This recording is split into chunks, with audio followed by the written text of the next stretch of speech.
Okay, let's talk about running an offset. In my opinion, if you can run an offset, you can run anything, especially these smaller backyard offsets, especially the older ones like I have. Man, you can run anything. Uh, the newer ones are, I hear they're a lot easier to cook on. I have yet to get the opportunity to cook on one because I hear they have like bigger exhaust exhaust pipes, which get to draft more air, makes it easier to run. The fireboxes are a lot better. I've seen them where you can slide the basket in and out. These are on the backyard cookers, not the big customers. And like mine's is she's 15 years old, and I don't see getting rid of her no time soon because she's sturdy. But my exhaust stack isn't as big as these new ones, so it doesn't draw as much. My biggest problem is actually getting the fire going and, just start up getting it going and getting it drafting good, which I messed around and figured that out too. Some days if it's a good breeze out, it's no problem, but if it's not, I go and get the leaf blower out and turn it on low, and I kind of stand about 10 feet away and point it over towards the opening of the firebox and, blow it in there for about 5 minutes. And man, once that starts, it's easy to maintain from there. But if you can run an offset, man, you can run everything. The mods on my Oklahoma Joes, I had the gaskets on the cook chamber, the clamps, and the tuning plates. The clamps do work because it's manufactured. It's not going to be a perfect lid every time. Mine's had a bow in it. I put the clamps on, it eliminated all of that. I put the gaskets on the cook chamber. It works. The tuning plates are subjective. If you run them, I'd like to know what you think about them because I have my opinion of them. I have my likes and dislikes about them. Uh, I will tell you this, it's a learning curve when you first start cooking with the tuning plate. I remember I couldn't get a good bark with them, and I would call my buddy Jeremy. He has the same setup, and he was doing fine, but I couldn't go and see, hey, what you doing different than I'm not doing because he's all the way in Texas and I'm in Memphis. We were on the phone just talking about it. So I learned that with the tuning plates, you actually have to kick up your heat a little bit.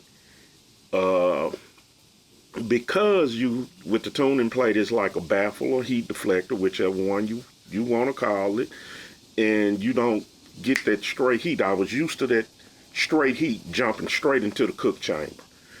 With the tuning plates, it's different. So, even with my thermometers, I was looking at them, and they were running 300, and I'm like, oh, it's way too hot. It's way too hot. And I'm trying to bag the fire down, and it was hard to maintain the fire until light bulb came on, and my stupid ass took my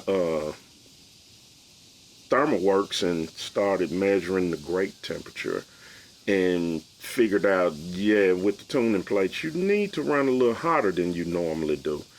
And usually if I'm around 300 or 330 on the temperatures on the Oklahoma Joes on the thermometers, on my grate, I'm usually around 250, 260. So that's fine with me. I figured that one out. Uh, Other than that, what I love about the tuning plates is you can use more of the cooking space. I want to say on my Oklahoma Joes, I can lay out at least 5 slabs of ribs without rotating them. Uh, Yeah, 5. When you start going 6 to 7, because it's still gonna get hot. It's gonna be about 25 degrees hotter on that right side. So when you start going and placing stuff over there, you're gonna have to rotate them and keep an eye on it.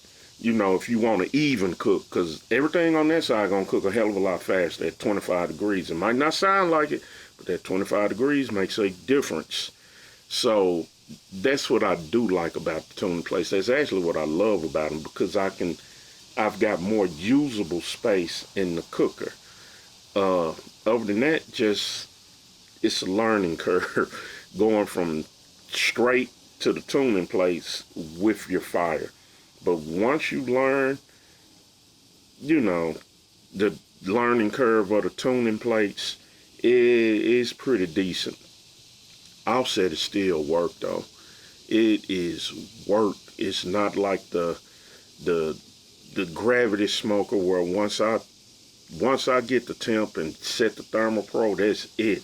Or even a pellet grill, you don't even have to get the temp on there, the lighting on. You just push the button, program the time, push the button, and you go. But the offset is work. But the work is payoff. Everybody that comes over here that eats will tell you, even in my family, that the offset flavor is that much better. I think the gravity smoker comes in next. The pellet grill is last. And again, I say this, it's not that it doesn't produce a lot of smoke. It's because it burns so clean. But it's stuff that I put on the pellet grill that I wouldn't put on the offset, like when I do macaroni and cheese in the little cast iron, not skillet, the little cast iron molds. I don't do that on the offset. I prefer to do that on the pellet grill. Just some things I prefer on the pellet grill, and some things I prefer on the offset. But at the end of the day, the offset is going to win in flavor. At the end of the day, it's 10 times out of 10, it's going to always win. And I mean, it's a learning curve learning how to use it. Before I had my Oklahoma Joes, and my Joes is like 15 years old. That's how long I've had it. I was using those little char grillers. This is before I really got into offset cooking. And I got one, and I probably burnt through 2 or 3 of them fast too. And I couldn't get it to work on the offset with the char griller. It's hard. I finally got it to work, but it's not even worth it. Just buy you a decent offset and start cooking on. Leave the char grill alone. If you can afford a decent offset, buy you a decent offset. Once I got the Joes, I learned kind of had a little learning curve with it, but it was easier than the char griller trying to maintain your temps and your fire and even to get it to draft, you know. And I was just complaining about getting it to draft, but the char griller was an absolute nightmare. It's a hamburger hot dog grill, if you ask me. Maybe a steak, because they do have those nice cast iron grates in them. So you can do some good steak on them, but offset cooking on those little char grillers, leave them alone. And I know somebody gonna say, but char griller owns Oklahoma Joe's. But they have not always owned Oklahoma Joe's, and they probably bought Oklahoma Joe's because their offset was trash. But anyway, they're good for what they're good for. We actually have one on our barbecue team that we always take with us, and it's for the sole purpose of doing our burgers and hot dogs and small stuff. But yeah, I think that. I know it don't cover it all. That's just everything I can think of right now as far as cooking on the offset. Let me know what you think. I'm always up for new tips on how to run it. Keep me more efficient with running it. Keep me from working so hard, but that's you gonna work when you run offset. You can't get around it. You're going to work, but tips. I'm always open to that.